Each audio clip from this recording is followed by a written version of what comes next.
Praise the Lord. प्रभु का धन्यवाद हो कि एक बार फिर से उसने हम सबको मौका दिया कि हम परमेश्वर की सभा में आ सकें। और परमेश्वर की आज की सभा में आप सबका स्वागत है। और आज देखेंगे परमेश्वर अपने कलाम के ज़रिए हमको क्या कुछ बताना चाहता है। मैं आपके सामने पढ़ूँगा कुलसियों की पत्री, उसका दूसरा बाब और उसकी 2 और 3 आयत। कुलसियों 2 और उसका 2 और 3। और यहाँ पर खुदा का कलाम इस तरीके से कहता है, उनके मनों में शांति हो और वो प्रेम से आपस में गठे रहें, वे पूरी समझ का सारा धन प्राप्त करें और परमेश्वर पिता के भेद को अर्थात मसीह को पहचान लें, जिसमें बुद्धि ज्ञान के सारे भंडार छिपे हैं। वो पूरी समझ का सारा धन प्राप्त करें और परमेश्वर के भेद को अर्थात मसीह को पहचान लें, जिसमें बुद्धि और ज्ञान के सारे भंडार छिपे हैं। खुदावंद अपने कलाम के पढ़े और सुने जाने पर बहुत आज से आशीष दे। आज हम खुदावंद के कलाम से जानेंगे इस बुद्धि के बारे में, ज्ञान के बारे में, अक्ल के बारे में, विजडम के बारे में। और 5 बातों पे हम गौर करेंगे। पहली चीज़ कि ये बुद्धि और अकल जो है, ये विजडम जो है, ये क्या है, कहाँ पाई जाती है, कौन देता है, फिर बुद्धिमान कौन है और इस के क्या फ़ायदे हैं। इस बुद्धिमान बनने के, इस विजडम को हासिल करने के फ़ायदे क्या हैं। और इसी चीज़ों को हम जानेंगे कि आज बहुत से लोग अपने आप को अक्लमंद समझते हैं, बुद्धिमान समझते हैं, लेकिन वो इस सच्चे ज्ञान और सच्ची विजडम और बुद्धि से बिल्कुल अनजान हैं, अंधेरे में चल रहे हैं, समझदार बन के भी नासमझ बने हुए हैं। और इसी चीज़ को आज हम खुदाम के कलाम से देखेंगे कि आप सबसे पहले हम देखेंगे कि विजडम या बुद्धि जो है वो क्या है। मैं पढ़ूंगा नीति वचन 7 और उसका 1। और यहाँ पर खुदा का कलाम बताता है कि परमेश्वर का भय मानना बुद्धि का मूल है और बुद्धि और शिक्षा को मूढ़ लोग तुच्छ जानते हैं। यानी कि खुदा का भय मानना यानी परमेश्वर के अधीन रहना, उसकी रहनुमाई में रहना ही बुद्धि का मूल है। मतलब विजडम का आधार है, विजडम का बेस है, विजडम का ओरिजिन है। हमारी अकल का, बुद्धि का, ज्ञान का ओरिजिन है। और खुदा का कलाम बताता है कि मूर्ख लोग से मतलब है इसको तुच्छ जानते हैं, यानी इसको हकीर जानते हैं, यानी कि वो परमेश्वर को नहीं मानते, परमेश्वर से अलग रहते हैं। इसीलिए मैंने कहा कि सच्ची बुद्धि और ज्ञान के बारे में बहुत कम लोग जानते हैं। जो सच्चे परमेश्वर को जानता है और उसकी अगुवाई और रहनुमाई में चलता है, उसकी अधीन होके चलता है, वही बुद्धिमान है। और बुद्धि और ज्ञान का जो मूल है, जो उसको मानता है, उसके ओरिजिन को मानता है। क्योंकि हमें जो बुद्धि और ज्ञान और इसका अगर मिलना है और जब हमें पाई जाती है, जैसे मैंने कहा ना, बुद्धि क्या है, ये यही है कि हम खुदा के कलाम के मुताबिक ज़िंदगी को व्यतीत करें। और देखिए खुदा का कलाम और हमें क्या बताता है। नीति वचन उसकी 8 और उसका 13 और 14 पढ़ूंगा। प्रोवर्ब 8 और उसका 13 और 14। यहाँ पर खुदा का कलाम हमको बताता है, यहाँ लिखा है कि परमेश्वर का भय मानना बुराई से बैर रखना है, घमंड, अहंकार और बुरी चाल से और उलट फेर की बात से भी बैर रखना है। और 14वें आयत में लिखा है कि उत्तम युक्ति और खरी बुद्धि मेरी ही है, मैं तो समझ हूँ और पराक्रम मेरा ही है। पराक्रम मतलब सामर्थ उसी की है। यानी कि अब देखिए खुदा का कलाम को क्या बताता है कि खुदा का भय मानना क्या है, बुराई से दूर रहना। बुद्धिमान व्यक्ति कभी भी बुराई नहीं करेगा। उसमें क्या लिखा है, घमंड और अहंकार और बुरी चाल से दूर रखती है बुद्धि हमको। ये परमेश्वर के भय में जो जीता है, वो इस बुद्धि के अनुसार अपनी ज़िंदगी को खुदा के कलाम के मुताबिक बनाता है, उसकी अगुवाई में चलता है, जैसे मैंने कहा उसके अधीन चलता है। और क्या लिखा है कि उत्तम युक्ति जो है वो परमेश्वर की ही है। उत्तम युक्ति का मतलब है कि सारी समझ और सारी योजना जो है वो केवल परमेश्वर ही बनाता है। और खरी बुद्धि परमेश्वर की है, उसी से मिलती है हमें।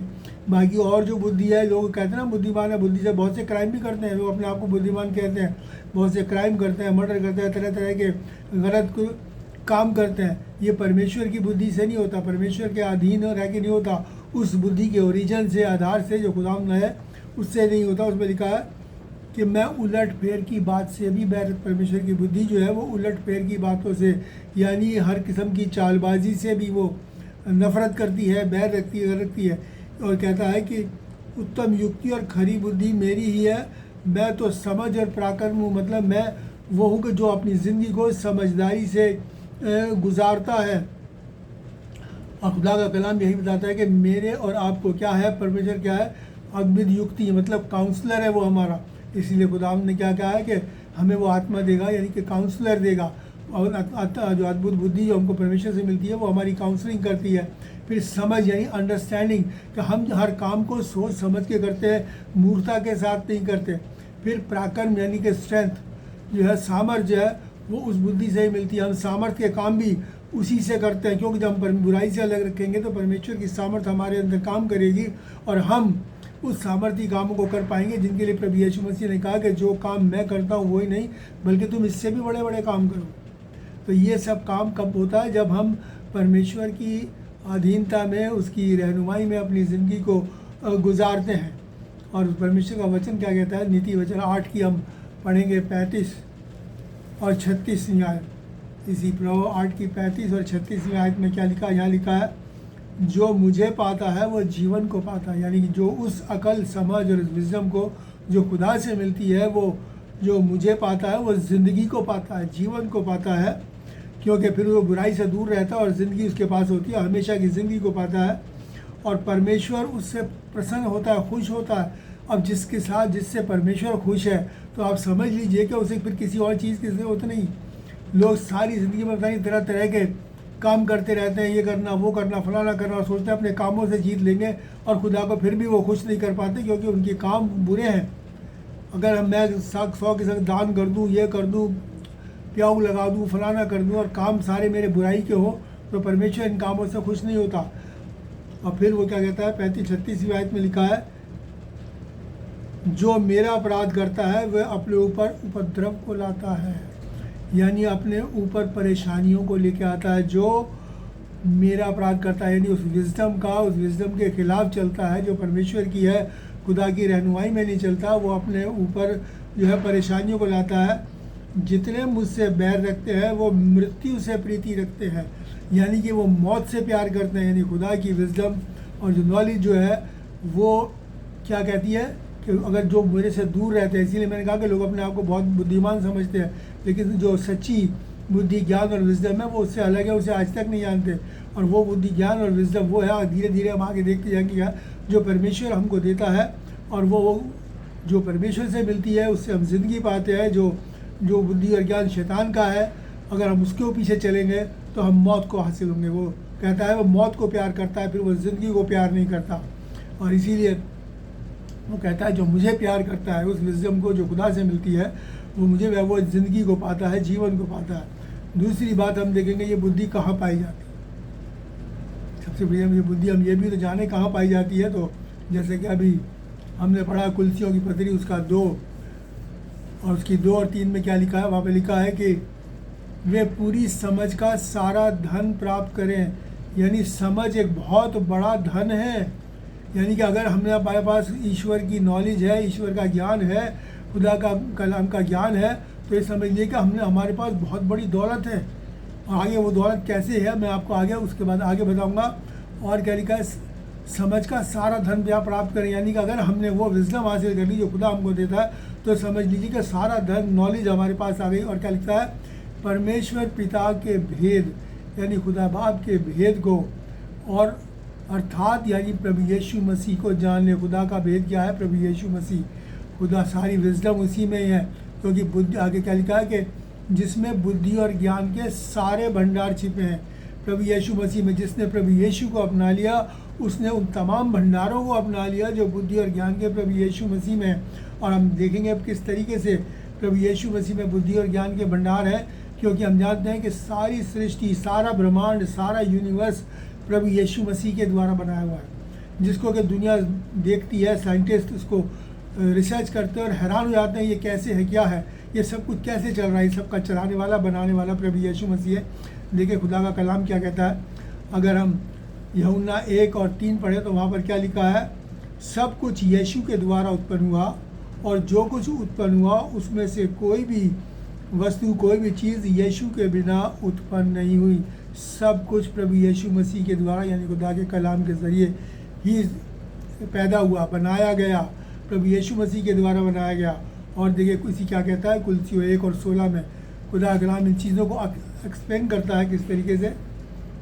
1:16 में क्या लिखा है, तो उसी में सारी वस्तुओं की सृष्टि हुई, स्वर्ग हो अथवा पृथ्वी की, देखी या अनदेखी, क्या सिंहासन, क्या प्रधानता है, क्या प्रभुता है, क्या अधिकार, सारी वस्तुएं उसी के द्वारा और उसी के लिए सृजी गई हैं। ये सब चीज़ें प्रभु यीशु मसीह के द्वारा बनाई गई हैं। क्या स्वर्ग है, क्या पृथ्वी है, क्या प्रधानता है, जो कुछ भी है, सारी सृष्टि, सारा ब्रह्मांड, सारा यूनिवर्स जो है प्रभु यीशु मसीह के द्वारा बनाया गया। तो आप समझ लिए कितना महान है। उसके लिए लिखा है कि वो महाबुद्धिमान है। प्रभु जो है हमारा महाबुद्धिमान है। और देखिए खुदा का कलाम और क्या बताता है मेरे और आपको। अगर हम 1 कुरिन्थियों उसका 8:6 में देखें तो वहाँ पर क्या लिखा है कि एक ही प्रभु है, अर्थात यीशु मसीह, जिसके द्वारा सब वस्तुएं हुई और हम भी उसी के द्वारा हैं, उसी के ज़रिए हैं। एक ही प्रभु है, एक ही परमेश्वर है प्रभु यीशु मसीह, और सारी चीज़ें उसी के द्वारा हुई और हम जो इंसान है हम भी उसी के द्वारा बनाए गए हैं, उसी के ज़रिए बनाए गए। प्रभु यीशु मसीह ने ही मेरे और आपको सिरजा है। ये सोचिए कि कितना महाबुद्धिमान है।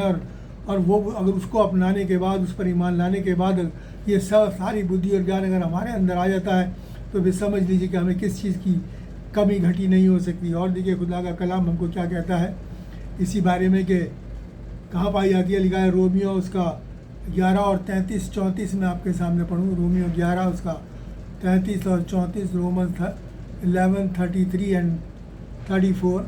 और यहाँ पर लिखा है कि प्रभु की बुद्धि को किसने जाना, या उसका मंत्री कौन हुआ, या किसने उसे पहले कुछ दिया जिसका उसे बदला दिया जाए, क्योंकि उसी की ओर से और उसी के द्वारा और उसी के लिए सब कुछ है।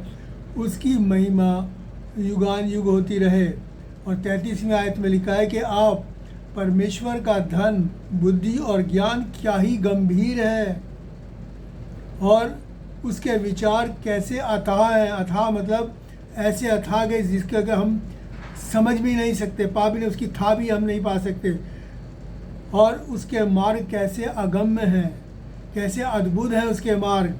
और लिखा है कि प्रभु की बुद्धि को किसने जाना, कोई नहीं जान सकता, केवल वही जो उस पर ईमान लाएगा। या उसका मंत्री कौन हुआ, यानी कि खुदा को किसी मंत्री की ज़रूरत नहीं, किसी सलाहकार की ज़रूरत नहीं। वो उसी ज्ञान और बुद्धि के द्वारा जो उसकी है और सारे काम करता है, इसलिए उसे किसी सलाहकार की ज़रूरत नहीं है। और इसलिए अगर मैं तो इसलिए जो प्रभु यीशु मसीह पर विश्वास रखता है वो उस बुद्धि को और उस ज्ञान को पाता है, परमेश्वर के उस भेद को समझ जाता है जो खुदावंद यीशु मसीह है। इसीलिए उसको उस पर प्रभु यीशु पर ईमान लाना ही बुद्धि और ज्ञान के तमाम भंडारों को अपने अंदर लेके आना, अपने में समा लेना है। और इसीलिए लिखा है कि हम तमाम उसको जब वो हमारे अंदर आ जाता है तो हम बुराई से दूर होते हैं और हमारे साथ क्या है सामर्थ्य के काम किए जाते हैं, क्योंकि सामर्थ्य उसी की है। फिर ये तीसरी चीज़ जो हम जानेंगे वो ये है कि बुद्धि कौन देता है। इसको भी हम जानें कि ये बुद्धि, समझ, ज्ञान और विजडम कौन देता है। वही दे सकता है जिसके पास है, और जिसके पास नहीं है वो कहाँ से देगा। देखिए खुदा का कलाम मेरे और आपको क्या कहता है। अगर हम याकूब की पत्री उसका 1 बाब और उसकी 5 और 6 आयत को पढ़ें और उसमें पढ़ेंगे तब जाएंगे किस तरीके से, और फिर हमें इसको किस तरीके से पाना है, कौन देता है और कैसे पाना है। मैंने आपको बताया कि खुदा यीशु मसीह के पास है, वही देता है। और कैसे पाना है, याकूब की पत्री उसका 1 बाब और उसकी 5 और 6 यहाँ पर लिखा है कि यदि तुम में से किसी को बुद्धि की घटी हो तो परमेश्वर से मांगे जो बिना उलाहना दिए सबको देता है और उसे दी जाएगी, उसे दी जाएगी, और पर विश्वास से मांगे और संदेह ना करे। फिर से पढ़ दूँ, यदि किसी को बुद्धि की घटी हो तो वो परमेश्वर से मांगे जो बिना उलाहना दिए देता है और सबको उदारता से देता है, यानी खुले मन से देता है, नाप के नहीं देता, खुले मन से जो मांगता देता है और बिना उलाहना दिए। कोई उसके साथ हील उज्जत नहीं की जाएगी, कोई क्वेश्चन नहीं किया जाएगा कि ऐसे क्यों वैसे क्यों। सिर्फ आप मांगो, वो आपको देगा, क्योंकि वो बुद्धि जो आप मांग रहे हैं परमेश्वर से, वो अपनी बुद्धि आपको दे रहा है, और वो बुद्धि पाने के बाद आप बुराई से दूर होंगे। परमेश्वर जानता है, और बुराई से आप दूर हो इसके लिए वो उस बुद्धि को देगा, लेकिन उसको मेरे और आपको परमेश्वर से यीशु के नाम में मांगना बहुत ज़रूरी है। इसलिए लिखा है कि उसे दी जाएगी, ज़रूर मिलेगी। हम मांगें, और हम लोग यही करते हैं, कई बार मांगते नहीं, हम अपने आप को ही ज़्यादा बुद्धिमान समझते हैं। और देखिए खुदा का कलाम मेरे और आपको और क्या क्या बताता है। अगर नीति वचन इसके 8 और 17 आयत पढ़ें तो वहाँ पर खुदा का कलाम क्या कहता है, जो मुझे यतन से तड़के उठकर खोजते हैं वो मुझको पाते हैं। यानी कि अगर हमें उस बुद्धि को पाना है तो हमें अपनी सुस्ती को, लापरवाही को छोड़ना है, अपनी उस नींद को छोड़ना है। खुदा कहता है कि सुबह ही सुबह उठ के तड़के उठ के मेरे पास आओ, अपने घुटने मेरे चरणों में झुकाओ, मुझसे मांगो, दुआ करो, मेरे से प्रार्थना करो, और जब तुम मुझसे प्रार्थना करोगे तड़के सुबह उठ के तो मैं वो तुम्हें दूंगा, और जो तुम मांगते हो वो भी दूंगा, जो तुमने नहीं मांगा वो भी दूंगा। ये खुदा का कलाम है। इसीलिए खुदा मती 6:33 में लिखा है कि पहले उसके राज्य और धर्म की खोज करो तो ये सब वस्तुएं तुम्हें मिल जाएंगी। हमें परमेश्वर के पास सुबह उठ के आना है। अगर हम अपने सुस्ती और लापरवाही पड़े रहे, भाई इसे लिखा है कि एक नींद, हल्की सी नींद, और हमारा जो है कंगालपन जो है वो बहुत भारी हो जाएगा।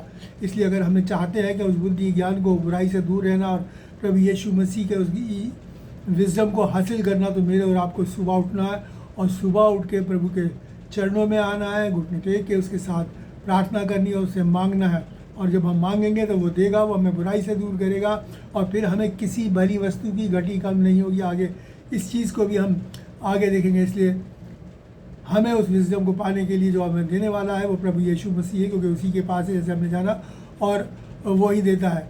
हम देखिए भजन संहिता साम 32 का 8 आपके सामने मैं पढ़ दूँ। वहाँ पर खुदा का कलाम मेरे और आपको क्या बताता है। देखिए यहाँ लिखा है साम 32 और उसकी 8वीं आयत में क्या लिखा है। खुदा कलाम कहता है कि मैं तुझे बुद्धि दूंगा और जिस मार्ग से चलना होगा उसमें तेरी अगुवाई करूंगा, तेरी रहनुमाई करूंगा। मैं तुझ पर कृपा दृष्टि रखूंगा और तुझे सम्मति दिया करूंगा, यानी सलाह दिया करूंगा।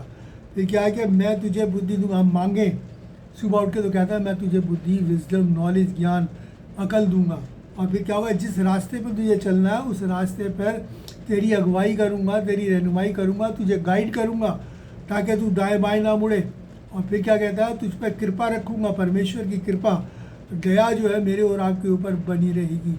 और जिसके ऊपर परमेश्वर की कृपा है वो समझ लीजिए कि वो इंसान बड़ा भाग्यशाली है। और मैं तुझे सम्मति, जिसकी सम्मति यानी कि जिसको सलाह परमेश्वर से मिले, फिर समझ लिए कि उसका कोई और सलाहकार की ज़रूरत नहीं है, क्योंकि फिर वो हमारे लिए सब बातें मिलकर भलाई को उत्पन्न करेगी। ये खुदा का कलाम है, ये मैं नहीं कह रहा। इसलिए मेरे और आपके लिए बहुत ज़रूरी है कि उस विज़डम की खोज में करें और हम तड़के उठ के परमेश्वर के पास आए, उससे बात करें और आपसे मांगें, वो हमको देगा। और फिर वो जब हमको देगा तो उसके साथ साथ वो बुद्धि और ज्ञान जो हमें मिलेगा वो हमारी अगुवाई और रहनुमाई करेगा, हमें नेकी के, भलाई के रास्ते पे चलने में और बुराई से बचाए रखने में मेरी और आपकी मदद करेगा। फिर कौन है बुद्धिमान? जैसे मैंने आपको कहा, तो चौथी बात हम जानेंगे, वो ये जानेंगे कि बुद्धिमान कौन है। बुद्धिमान व्यक्ति मैं उसी को मानता हूँ, वही है जो बुद्धि के मूल, बुद्धि के ओरिजिन और बुद्धि के आधार से प्रेम करता है, उस पर ईमान रखता है और उसे जानता है। उसे जानना मतलब यानी कि उसकी ईमान रखता है प्रभु यीशु मसीह पर, जो परमेश्वर का भेद है, बुद्धि और ज्ञान के भंडार का जो भेद प्रभु यीशु मसीह है, उस पर ईमान रखता है। और देखिए यूहन्ना 17 और उसके 30 आयत के अंदर क्या लिखा है। लिखा है कि अनंत जीवन ये है कि लोग तुझ अद्वैत यानी कि इकलौते और सच्चे परमेश्वर को और यीशु मसीह को जाने। क्या है? हमेशा की ज़िंदगी। जो बुद्धि पाता है वो ज़िंदगी पाता है, और हमेशा की ज़िंदगी ये है कि वो तुझ वाहिद खुदा को और प्रभु यीशु मसीह को जाने।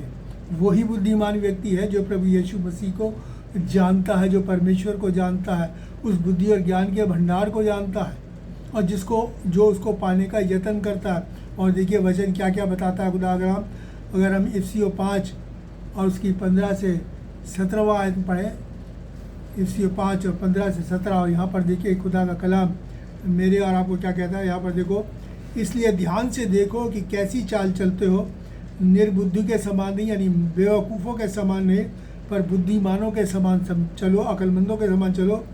अवसर को बहुमूल्य समझो, मौके को बेशकीमत समझो, क्योंकि दिन बुरे हैं। इस कारण निर्बुद्ध ना हो, इस कारण मूर्ख ना हो, बेवकूफ़ ना हो, पर ध्यान से समझो कि परमेश्वर की क्या इच्छा है। मेरे और आपको ये समझना है कि परमेश्वर की क्या इच्छा है। और क्या लिखा है? इस कारण परमेश्वर की, प्रभु की क्या इच्छा है, मेरे और आपको जानना है। बुद्धिमानी से चलना है। बुद्धिमानी से चलने के लिए बुद्धि को मेरे और आपको हासिल करना है। वो हासिल करने के लिए मेरे और आपको प्रभु यीशु मसीह पर विश्वास करना है। इसलिए वो कहता है कि ये अवसर, जो मौका मेरे और आपको मिला है, जो खुदा की प्रसन्नता का दिन है, उसकी खुशी का दिन है, इस मौके का हम फ़ायदा उठाएं। इन बुरे दिनों में अपने आप को अच्छा बना लें, ताकि हम उस बुराई से बच सकें जो दुनिया में उन लोगों पर आएगी जो बुरा करते हैं, यानी उस नरक की आग से मैं और आप बच सकें।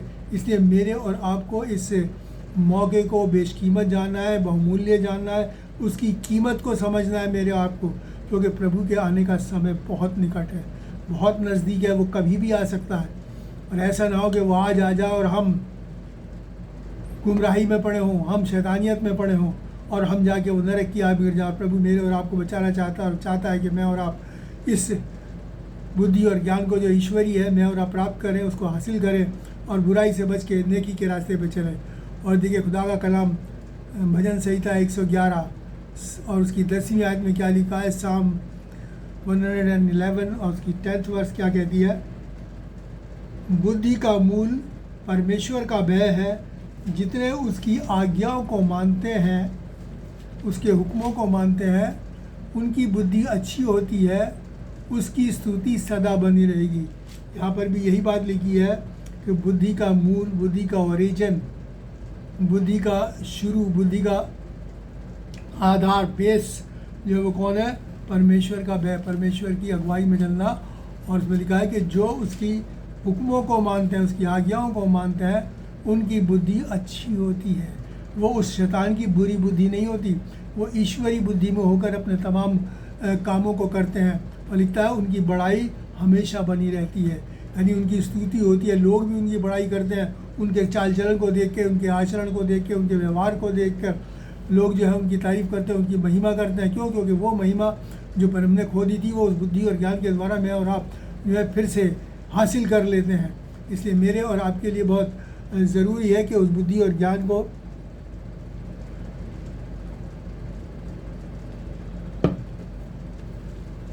हासिल करें, ताकि परमेश्वर भी हमारा आदर करे। वो कहता है कि वो भी हमारा आदर करता है। और देखिए कि परमेश्वर का वचन और क्या कहता है। यहाँ पर क्या लिखा है कि वो बुद्धि और ज्ञान क्या है और किस तरीके से हमारी ज़िंदगियों में काम करता है। अगर हम याकूब 3 और उसकी 17 आयत पढ़ें, याकूब 3 और 17, तो देखिए यहाँ पर क्या लिखा है। यहाँ खुदा का कलाम बताता है, जो ज्ञान यानी कि जो नॉलेज, जो विजडम ऊपर से आता है, वो पहले तो पवित्र होता है, फिर मिलनसार, कोमल, मृदभाव मतलब फ्रेंडली होता है, दया और अच्छे फलों से लदा हुआ, और पक्षपात, फेवरेटिज्म उसमें नहीं होता, और कपट यानी कि छल रहित होता है। ये वो ज्ञान है जो ऊपर से मिलता है, जो स्वर्ग से मिलता है, जो परमेश्वर प्रभु यीशु मसीह पर ईमान लाने के ज़रिए हमको मिलता है, जिसमें बुद्धि और ज्ञान के सारे भंडार छिपे हैं। ये वो भंडार है जो परमेश्वर हमारे ऊपर खोलना चाहता है। कौन से भंडार? जो ज्ञान ऊपर से आता है। पहले तो वो पवित्र होता है, मिलनसार होता है, कोमल होता है, मृदभाव होता है यानी फ्रेंडली होता है, दयालु, दया से भरा हुआ होता है, अच्छे फलों से लदा हुआ होता है, उसमें फेवरेटिज्म नहीं होता, पक्षपात नहीं होता, और छल कपट से दूर होता है, किसी के साथ धोखाधड़ी नहीं करता। ये वो ज्ञान है जो मेरे और आपको ऊपर से मिलता है खुदावंद यीशु मसीह पर ईमान लाने के ज़रिए। इसलिए कितना ज़रूरी है इस ज्ञान को मेरे और आपको हासिल करना, ताकि हम अपनी ज़िंदगियों को सार्थक बना सकें और अपनी ज़िंदगियों को ऐसा बना सकें कि हम खुदा के साथ उन स्वर्गीय मकानों में जाके रह सकें जो प्रभु यीशु मसीह ने मेरे और आपके लिए तैयार करें। फिर क्या है इस स्वर्गीय ज्ञान का, इस विज़डम का फ़ायदा क्या है, वो भी मैं आपको बताना चाहता हूँ, जो खुदा के कलाम में मेरे और आपके सामने लिखी है। कि इस फ़ायदे पे देखिए क्या लिखा है, नीति वचन 16 और उसकी 22 में क्या लिखा है, जिसके पास बुद्धि है उसके पास जीवन का सोता है, यानी चश्मा है, यानी जीवन का स्रोत है। यानी कि जिसके पास बुद्धि, कौन सी बुद्धि, जो ईश्वरीय बुद्धि है, जो ज्ञान ऊपर से आता है वो रखा है, उसके पास ज़िंदगी का चश्मा है। इसीलिए यीशु मसीह ने कहा जो मुझ पर विश्वास रखता है उससे क्या होगा, जीवन के जल की नदियाँ फूट निकलेंगी। यानी कि और बहुत लोग भी उससे तृप्त होंगे, और बहुत लोग भी हमारी ज़िंदगियों से नसीहत लेके खुदा के नज़दीक आएंगे और बुराई से बचेंगे, बुराई से बच के यानी नरक से बचेंगे और अपनी ज़िंदगियों को एक पवित्र सिद्ध बना सकेंगे। और देखिए खुदा का कलाम और क्या कहता है कि हम इसको हासिल करके क्या करता है, हमारी जो नेचर है वो मसीही स्वभाव मेरे और आपके अंदर आएगा। देखिए खुदा का कलाम अगर हम देखें नीति वचन 8 और उसकी 18 और 19वीं आयत, नीति वचन 8 प्रभाव 8 उसकी 18 और 19 वर्ष, यहाँ पर क्या लिखा है, यहाँ लिखा है, मैंने कहा ना उसके लाभ क्या है। देखिए अब क्या है उसके लाभ, परमेश्वर का वचन कहता है धन और प्रतिष्ठा यानी इज्जत मेरे पास है। जो उस बुद्धि को ज्ञान देता है, जो वो बुद्धि उसको देती है, बुद्धि परमेश्वर की बुद्धि आपको बता रही है, वरन ठहरने वाला धन और धर्म भी, यानी ऐसा धन जो हमें धर्म से प्राप्त होता है, बेईमानी, चोरी, डकैती, लुचपन, खून, खच्चर, किसी किस्म की धोखाधड़ी से, छल कपट से प्राप्त नहीं होता, वरना और वो धन वो है जो ठहरने वाला है। और सारे धन जो है उड़ जाते हैं, चोर चुरा लेते हैं, धोखाधड़ी तो दूसरा धोखा करके हमसे ले लेगा, लेकिन जो धन हमें इस धर्म से प्राप्त होगा परमेश्वर की बुद्धि और ज्ञान से, वो ठहरने वाला है, उसे कोई भी हमसे छीन नहीं सकता। फिर लिखा है कि मेरा फल चौके सोने से वरन कुंदन से भी उत्तम है, मेरी उपज उत्तम चांदी से भी अच्छी है। यानी कि आप ये सोचिए कि जो मेरा फल यानी मेरी बरकतें, मेरी नेमतें, मेरी आशीषें जो उस बुद्धि और ज्ञान से मिलती है, वो कहता है सोने से भी ज़्यादा कीमती है। और क्या कहता है, वो कुंदन का सोना जो माना जाता है वो सबसे प्योर सोना माना जाता है, वो कहता है उससे भी ज़्यादा है। और फिर क्या कहता है कि मेरी उपज यानी मेरे से जो तुम प्राप्त करोगे, मेरी उपज मेरे को हासिल करके, वो लिखा है वो तुम्हारी उस चांदी से भी बहुत उत्तम है। और क्या लिखा 20वीं आयत में पढ़ने लिखा है, मैं धर्म के मार्ग में और न्याय के डगरों के बीच चलती, यानी कि हमें धर्म के मार्ग और न्याय से काम करने के ज़रिए मैं और आप उसको हासिल करते हैं। तो आप ये सोचिए क्या कुछ परमेश्वर का कि इस बुद्धि और ज्ञान को हासिल करने के द्वारा हमको नहीं मिलता। और देखिए खुदा का कलाम क्या कहता है, अगर हम नीति वचन उसका 10 और 22 पढ़ें तो यहाँ पर लिखा है कि धन प्रभु की आशीष से, बरकत से मिलता है और वो उसके साथ दुख नहीं मिलाता। यानी कि जो धन खुदा के कलाम के, खुदा की इस ज्ञान और बुद्धि और नॉलेज से हम मैं और आप प्राप्त करते हैं, उसमें वो दुख नहीं मिलाता। वो इसीलिए लिखा है ठहरने वाला धन।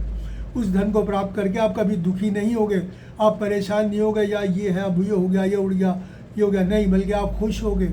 आप खुश होगे, आपको देख के लोग खुश होंगे, क्योंकि उसने धने में कौन थे, इब्राहिम जो था वो रईस था, खूब धनाढ़ था, अय्यूब जो था वो खूब धनाढ़ था, और बहुत से लोग ऐसे हुए हैं बाइबल के अंदर जिन्हें खुदा ने बरकतें दी हैं और वो धन उनके पास ठहरा है।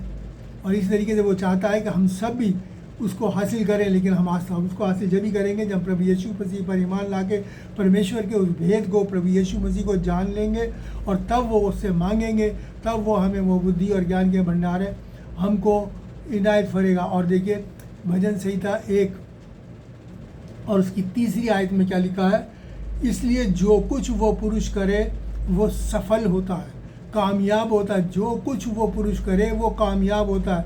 क्यों कामयाब होता है? क्योंकि इंसान वो काम जो करता है, जो उस बुद्धि और ज्ञान से करता है, वो ईश्वरीय बुद्धि और ज्ञान से करता है।